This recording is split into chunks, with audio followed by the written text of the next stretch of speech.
Je me suis rendu compte que quand il s'agit de l'hyperpigmentation, il y a tellement d'incompréhension. Oui, moi-même j'utilise beaucoup le mot hyperpigmentation, mais parfois quand je vois les messages que les gens m'envoient, j'ai l'impression que les gens ne comprennent pas ce que l'hyperpigmentation veut dire. Les gens ne savent même pas que dans l'hyperpigmentation, il y en a plusieurs genres. Et savoir identifier lequel d'hyperpigmentation tu souffres t'aidera à pouvoir t'en débarrasser de manière plus efficace. Parce qu'il y a des produits qui ciblent certains genres, en fait, certaines catégories, en fait. Donc, en tout, il y en a 3 types d'hyperpigmentation dont on va parler aujourd'hui. Et je vais aussi, à la fin, te proposer les produits qui sont adaptés pour traiter chaque type d'hyperpigmentation. Donc, reste avec moi jusqu'à la fin de la vidéo parce qu'aujourd'hui, oui, on doit parler de manière détaillée de l'hyperpigmentation. Parce que c'est un problème de peau que chaque personne, homme comme femme, en souffre au moins une fois dans sa vie. C'est très commode, mais il faut savoir identifier lequel te concerne pour pouvoir mieux t'en débarrasser. Ok?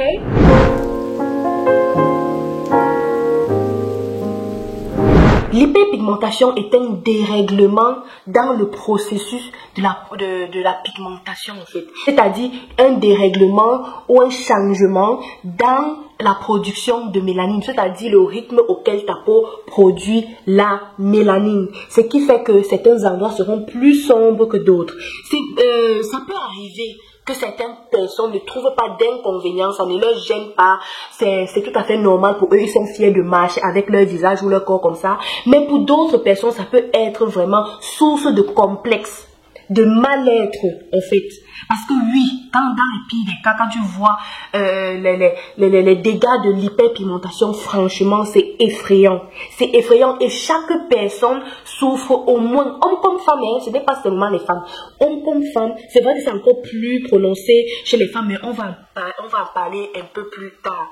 Mais n'importe qui, homme comme femme, souffre de l'hyperpigmentation au moins une fois dans sa vie. Et plusieurs personnes souffrent même, mais ne savent pas que voilà ce qui m'arrive. Je souffre de l'hyperpigmentation. Voilà ce qui arrive à mon visage. Voilà ce qui arrive à mon cou. Parce que oui, l'hyperpigmentation n'apparaît pas seulement sur le visage. Ça peut prendre le cou, ça peut prendre les aisselles, ça peut prendre les genoux, des coudes, ça peut prendre n'importe quelle partie du corps. Ce qui fait que ça crée une sorte de décoloration sur le corps entier.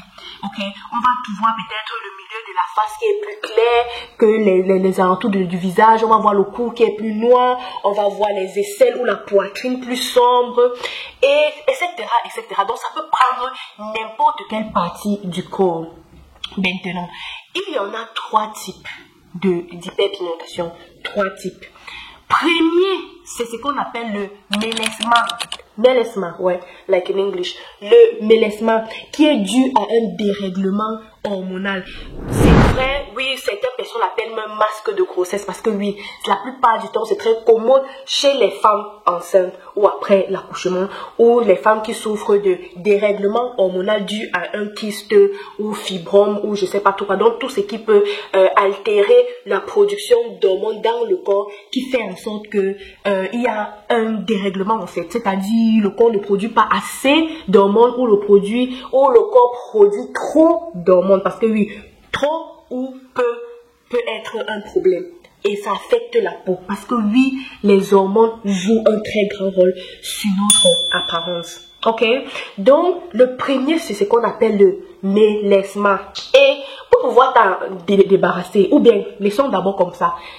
Je vais parler des 2 autres avant qu'on va parler de les différentes solutions qui existent pour toutes les catégories d'hyperpigmentation, toutes les 3 catégories d'hyperpigmentation. Donc, et reste toujours à ta place. Okay? Parce que oui, ça ne sert à rien de venir dire voilà et ne pas donner de solution. Donc, je vais le faire, mais à la fin de la vidéo.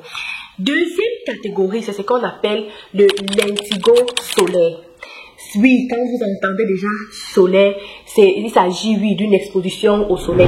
C'est-à-dire l'hyperpigmentation qui est due aux UV, au fait que tu ne portes pas assez de crème solaire pour te protéger, ce qui fait que les rayons UV viennent t'endommager la peau et faire en sorte que certains endroits sont plus sombres que d'autres. Ça peut créer les taches brunes sur le visage, sur les parties du corps, surtout la poitrine ou le dos, le cou, le visage. C'est-à-dire les parties là qui sont exposées au soleil. Le troisième type d'hyperpigmentation, c'est l'hyperpigmentation post-inflammatoire qui résulte à une surproduction de mélanine après une inflammation, c'est-à-dire après une blessure, après une brûlure, après l'acné, après, qu'est-ce que je vais dire? Donc ça peut être que tu t'es blessé, parce que ça peut arriver, oui, que si peut-être toi-même tu as déjà constaté, quand tu te blesses, après quand la blessure cicatrise, l'endroit est plus sombre. Cet endroit qui est devenu plus sombre que les autres est l'hyperpigmentation post-inflammatoire, c'est-à-dire après une blessure. La blessure a fait en sorte que, c'est-à-dire, pour pouvoir combattre la blessure, la peau a dû produire plus de mélanine sur cet endroit précis. Ok, donc voilà les 3 types d'hyperpigmentation, c'est-à-dire le mélasma, qui est aussi ce qu'on appelle masque de grossesse, qui est dû à un dérèglement hormonal. Le deuxième, qui est le lentigo soleil, qui est dû à une exposition au soleil, qui est dû aux rayons UV.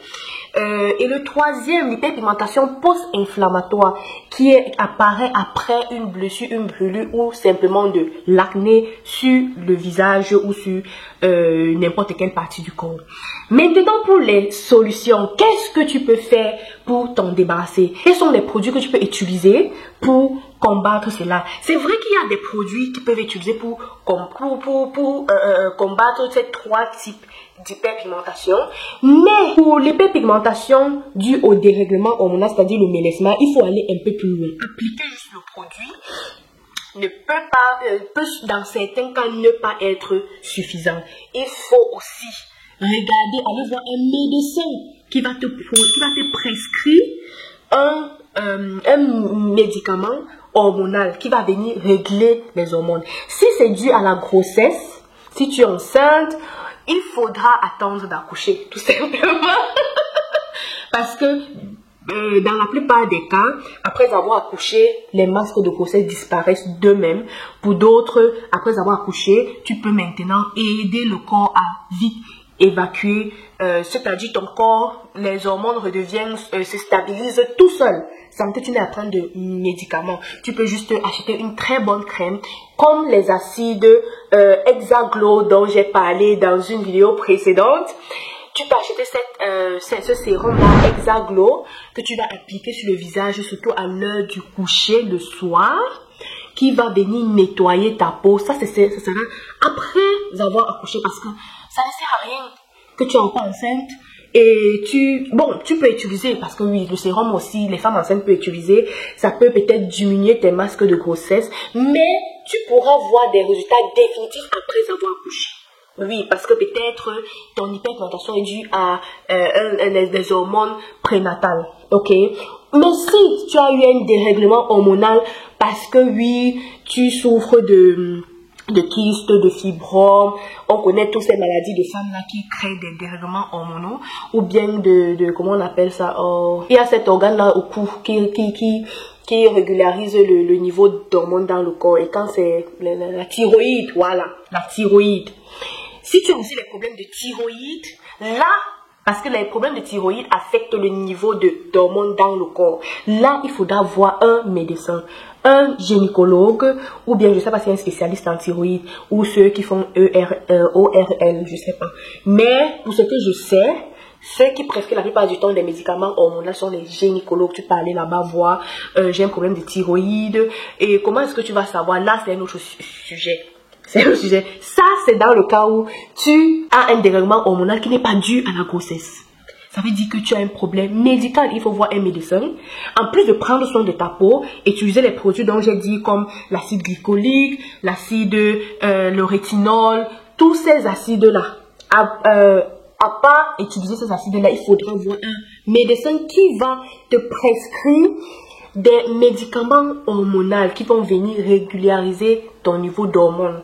Ok, parce que ça peut arriver le cou qui noircit, la poitrine qui noircit, le visage. Pour d'autres, ça va même plus loin au point où tu développes même les poils sur le visage. ça veut dire qu'il y a un problème hormonal. Et juste utiliser les produits ne sera pas suffisant. Il faudra voir un médecin aussi. Ça, c'est dans le cas de ceux qui souffrent de l'hyperpigmentation due à un dérèglement hormonal, le mélasma. Maintenant, si tu souffres d'hyperpigmentation qui est due à l'exposition au soleil, c'est-à-dire le lentigo solaire, c'est que tu dois non seulement utiliser ces produits ou ces sérums dont je parle tous les jours ici dans ma chaîne, l'acide glycolique, le rétinol, le sérum Hexaglo, le sérum, comment j'oublie le nom de l'autre là, ce que j'utilise même, Cos de Barra. Ce sont des sérums très forts qui viendront lutter, uniformiser ton teint, éclaircir ces endroits-là où aider le corps à produire la mélanine de manière régulière sur tout le corps, ok, qui va régulariser la production de la mélanine sur le corps. Après avoir utilisé ça, ok, parce que je pense que j'avais fait une vidéo sur comment se débarrasser des taches brunes. Si tu as des taches brunes qui est due à l'exposition au soleil, va regarder cette vidéo, ça va beaucoup t'aider. Parce que là, je te dis en détail comment lutter contre l'hyperpigmentation due à l'exposition au soleil, c'est-à-dire les taches brunes. Ok, là tu pourras aller voir. Donc, il faudra acheter aussi une crème sous soleil. Oui, à part non seulement utiliser ces produits-là, ces sérums-là que tu vas appliquer sur ton visage ou sur les endroits affectés le soir, il faudra aussi utiliser une très bonne crème solaire de minimum 50 UV. Quand il dit minimum, ça veut dire que tu peux aller au-delà. Minimum 50 UV qui va venir aussi aider à protéger déjà la peau. Parce que oui, quand tu vas utiliser le sérum, ça va agir. Mais il faudra protéger ta peau pour que ça ne se répète pas. Ok. Et pour ceux qui souffrent de l'hyperpigmentation post-inflammatoire, c'est-à-dire dû à une blessure, dû à une brûlure, dû à de l'acné, c'est la même chose. Mais, comme je dis, il y a aussi des produits spécifiques comme l'acide tranexamique, azélaïque, salicylique que tu peux utiliser si tu souffres de l'acné.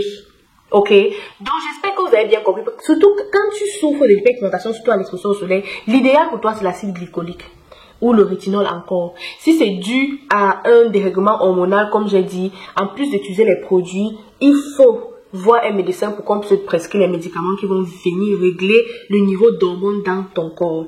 Ok. Et si alors c'est dû à la grossesse, tu attends juste d'accoucher et après avoir accouché, tu vas voir non seulement peut-être, ça peut arriver pour d'autres c'est très facile. Dès qu'ils accouchent, les hormones se régularisent, ta peau devient plus claire, plus fraîche et tu retrouves facilement ton teint. Mais pour d'autres ça tarde. Donc tu peux aider le corps en utilisant des sérums. Pour ceux qui sont alors post-inflammatoires, c'est-à-dire dû à l'acné, tu peux utiliser l'acide tranexamique, l'acide azélaïque, l'acide salicylique pour pouvoir t'en débarrasser. Même si ce sont les taches, les cicatrices ou des brûlures.